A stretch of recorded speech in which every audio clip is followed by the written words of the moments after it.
So we did Los Angeles and Playa Vista research. So we focused on Los Angeles, which is in the southern part of California, and then we focused on Hollywood, a 1 square kilometer block, which is also in Los Angeles. So people originally started coming to the Sacramento Valley in California during the gold rush in the mid 1800s. And while a lot of people didn't specifically come to Los Angeles, the ranches in Los Angeles provided a lot of food for the people who came. Soon after the gold rush, immigrants began coming from all over to Los Angeles because Los Angeles was seen as a place of new beginnings and was full of opportunities. Because of the Pacific Railroad, many people were able to come from the East Coast and central parts of the country. According to folklore, Los Angeles grew without a plan, but this is actually not true. The city is different from most, though, in that it does not have a unifying element. Because Los Angeles doesn't have a unifying element, it was able to grow in many different directions and ways because the city is filled with many different cultures, which make it unique. Because of this, Los Angeles very quickly grew out of its master plan. So we also focused on Hollywood Boulevard in LA, and this diagram shows the zoning and the circulation of the area, with most things being along Hollywood Boulevard and Sunset Boulevard. This diagram depicts topography, wind, rainfall runoff, and the sun path over Hollywood, California. Placed at the edge of a mountain, Los Angeles is very hilly and has rocky terrain. Hollywood began as a small agricultural community in the mid-1800s. It eventually grew into a suburban area, and filmmakers moved to the area for its mild climate and cheap prices. Los Angeles has improved its water consumption significantly, but because it's placed in the desert, it is still undergoing a water crisis. Hollywood played a large role in World War I, the Great Depression, and World War II. Many people began to move to Hollywood in hopes of gaining fame. Here's some important places within Hollywood. Waddles Park is depicted in the top left, Hard Rock Cafe is in the top right, and Hollywood Boulevard are some notable spaces. Los Angeles has an extensive transit system, including public metros, buses, and other means of transportation. Here we have Playa Vista, a community that we focused on in Los Angeles. Here are some renderings and concepts of Playa Vista. Playa Vista is currently the country's largest urban infill and urban wetland reclamation project, showing relationships to the rest of Los Angeles as well as the Pacific Ocean. Approximately half of Playa Vista's site is dedicated to parks and open space, and the rest is occupied by retail, housing, and community spaces. Playa Vista is a vibrant neighborhood located in the west side area of Los Angeles with an estimated population of 20,000. And starting development in 2002, Playa Vista is known to be one of the best places to live in LA with its endless amenities. And here we have a west to east elevation profile of Playa Vista, just showing that topography of that area. And here we also have a topography of the whole of Playa Vista with a very steep hill towards the south side. Then here we just have an in-depth analysis of the west side of Playa Vista with paths, contours, a water runoff, and some prevailing winds.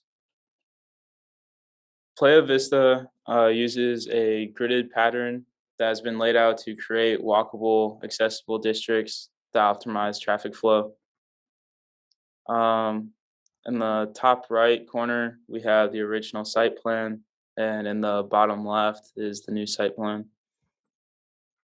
Playa Vista is the last major developable property in urban LA, sitting at 1,087 acres. So for the diagrams, we split Playa Vista in half. Here we have the satellite view and layered view of the west side. And here's the satellite and layered view of the east side. So the Tongva Native Americans are indigenous people of California from the Los Angeles Basin and the Southern Channel Islands.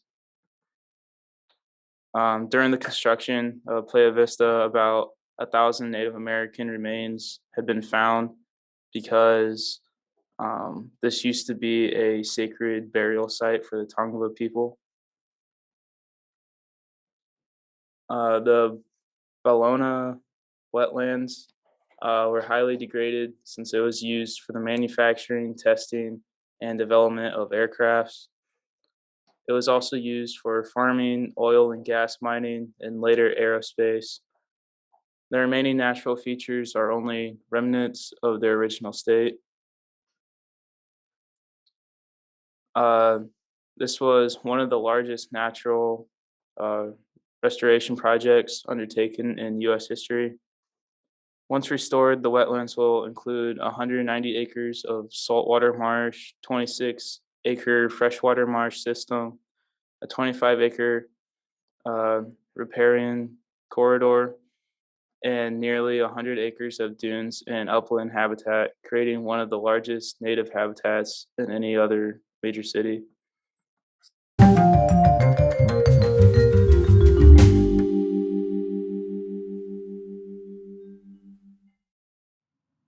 So our city is Denver by Julia, Hannah, Brian, and Audrey.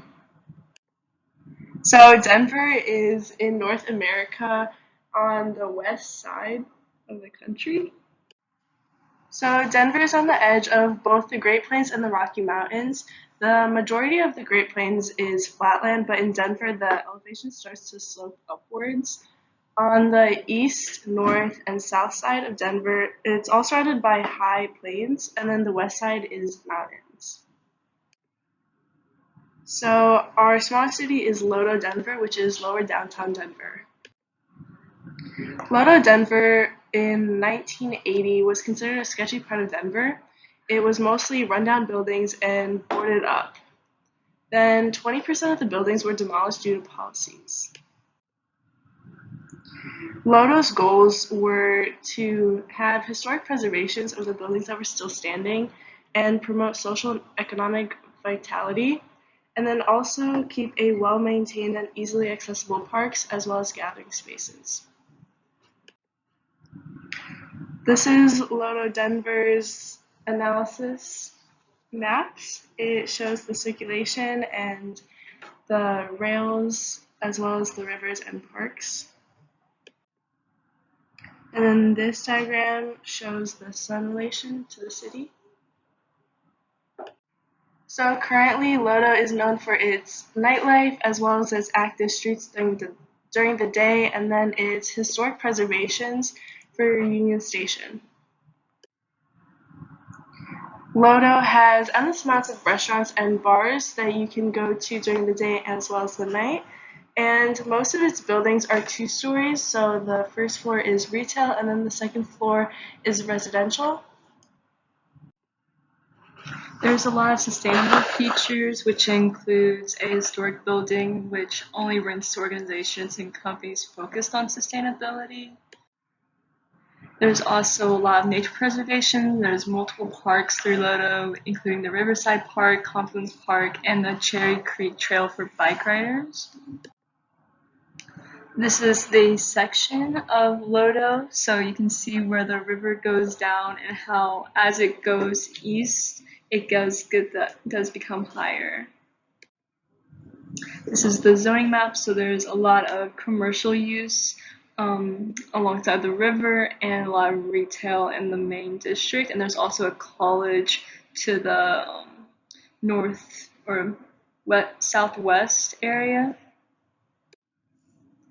Union Station is a big part of Lodo, and that's the main use of transportation for a lot of the city goers. The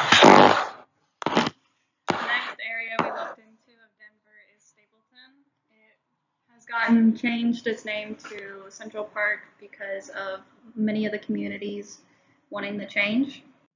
Previously known as the Stapleton International Airport, the large space was given to the city of Denver to have the opportunity to provide its citizens with approximately 30,000 residents and 35,000 workers when they started the design for the neighborhood. The style of buildings that went into Stapleton has slightly changed over the years, but there has been many styles that actually found their way into the neighborhood. The 12 neighborhoods in Stapleton have brought over 30,000 residents and more than 100 business owners. There are porches, balconies, and courtyards that bring the residents to adventure outside and say hello to the people in their neighborhood. In just Stapleton, there are 60 plus parks and 60 plus miles of trails and expansive open spaces. There was a brochure on Stapleton's website about how many parks and spaces and how many trees that went into their neighborhoods.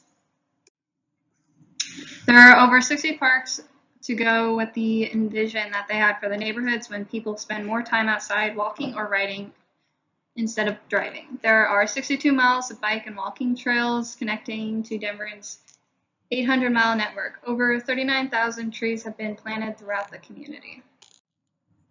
There is plenty of options and experience when it comes to shopping and dining. There's an intimate town center, major stores, and nearby big brand stores, and those who like to buy in bulk, and a regional outdoor mall. There are also seasonal farmers markets and outdoor antique markets. This diagram shows the contour lines in Stapleton, Denver, as well as the elevation change.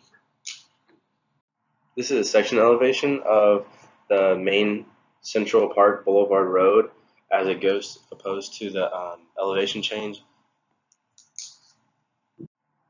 This is a circulation diagram that shows the roads, the sidewalks, the paths through the parks. This is a parks diagram across the city, as well as the paths that go through them. And this is the Central Park. This is what it looks like from a pivotal angle. And this is a solar diagram across the Stapleton area. And this is a zoning diagram that shows in the legend what each color represents within the city. And this is another zoning diagram throughout the entirety of Stapleton, Denver. This is our citations.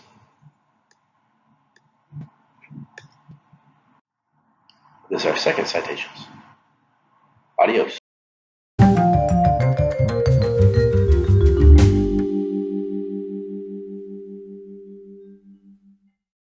Urban System, Unit 5, Phase 1.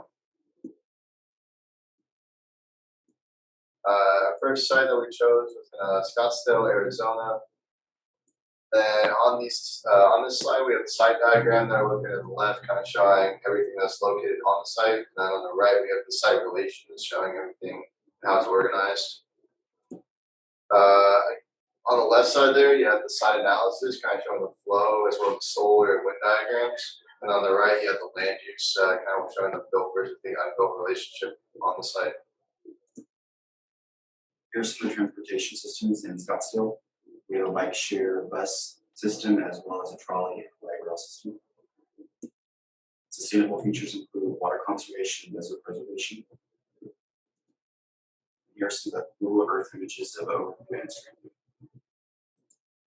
Here's some major bodies of water.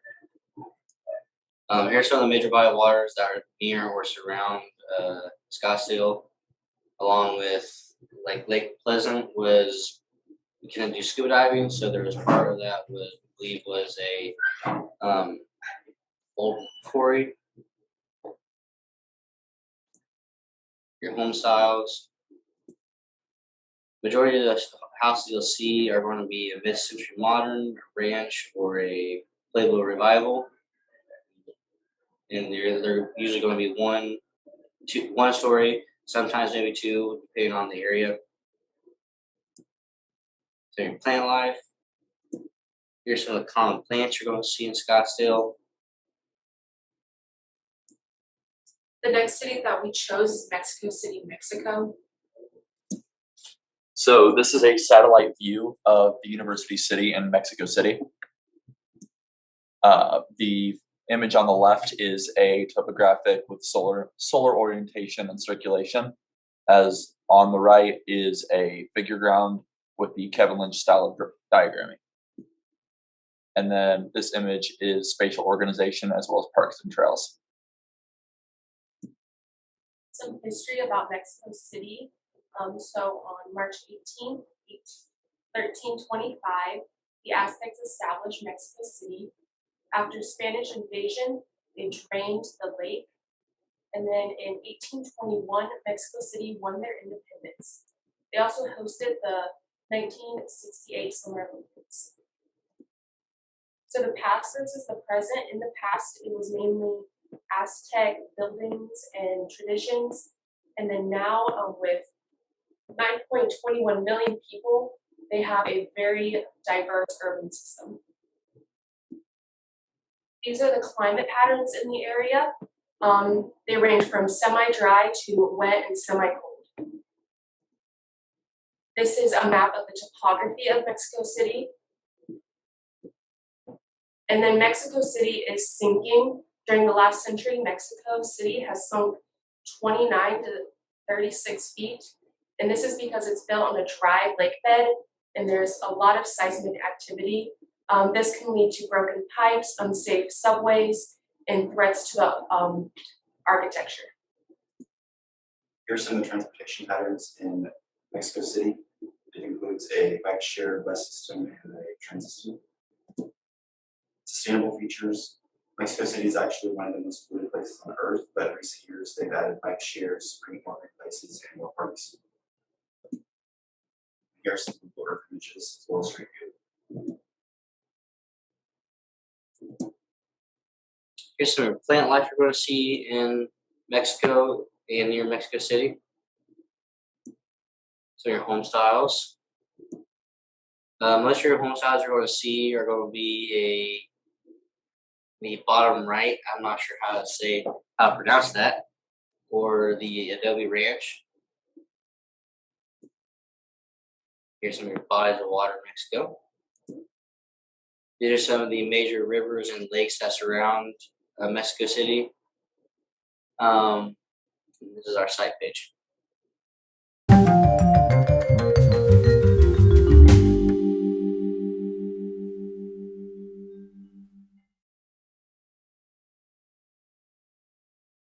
One of our cities that we have done for this project is Naples. In terms of public transportation, Naples does have a bus transit, but it almost entirely avoids the section that we have chosen and barely touches a lot of the city around that as well. After reaching this 1 kilometer section that we've chosen, it's fairly walkable, but transportation to and from hotels and homes may require a car. Accessibility of basic needs. There are mostly restaurants and businesses in this area, no grocery stores or necessities like hospitals. For utilization of space, parts of the city are organized into use instead of being mixed up. So storefronts and restaurants are all in the same place, which may lead to traffic. And that is the red section of our site graphic. And then our residential space is the yellow, and then our green space is the green on the right. So again, talking about green space, Canberra Park is the main green space in the area, with smaller green spaces being scattered throughout.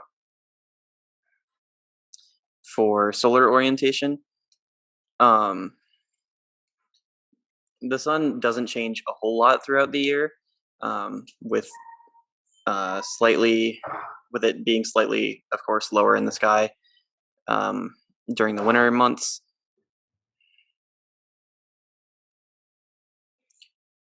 Organization system, like many places in the US, Naples is organized on a grid. Although it is slightly tilted to the west, so it runs from northwest to southeast. And then hydrology. There is only one main body of water on our site, which is this pond in the middle. Community isn't doing much at the moment. to have sustainable features, but they have promises that there will be change in the future. The elevation does not change much because it's pretty flat, spanning from 23 feet above sea level to 6 feet above sea level. The vehicular circulation is pretty well done. There are a few places, though, that bottleneck in traffic, and foot traffic appears to be well done also. As many coastal cities do, Naples focuses on seafood and many different types of cultural cuisine. So Naples was founded to be a tourism spot, but the growth of it was slow, and the ownership of the company promoting tourism changed hands. And it started to be based on tourism, but Naples has become a permanent residence for many people. Here are our diagrams and our works cited. Bonita Springs. In Bonita Springs, the accessibilities and basic needs basically around this neighborhood subdivision is basically everything you need, from a hotel all the way to Dollar Tree and O'Reilly's. The figure ground is mostly the built space is just residential. There's small retail and there's a lot of open space, but it's just around the golf course and it's just like recreational. The circulation is basically just vehicular circulation, and through the paths of the golf course, it could be just pedestrians just walking. The solar orientation is on the 26th latitude, so summer sun is on the diagram. And the ordering system, it's gridded in a radial aspect throughout the whole subdivision. And the Kevin Lynch analysis is basically the node or the landmark would be the golf course, and the paths are shown on the golf course itself. And the vertical relationship is the grade change doesn't really change much. It's only like within the golf course that you can see that the topography changes just a little bit. In the hydrology, there's just few ponds and waterways throughout the golf course, and the flow of water just goes from one place to the other. Parks and open spaces in this area. There's a main open green space, which is the golf course. And then outside of this, Bonita Springs Recreational Park borders the neighborhood to the west. Sustainable features: all the homes in this neighborhood have to be certified by the Florida Green Building Coalition. There are multiple drainage basins around the area, and the neighborhood was designed to be built around the topography and to not interfere with the natural vegetation of the area. The initial proposal versus the current state. The initial plan called for 1/2 of the community remain as an open green space, but over time the community gained popularity, and now well over half has been built on. And these are our citations.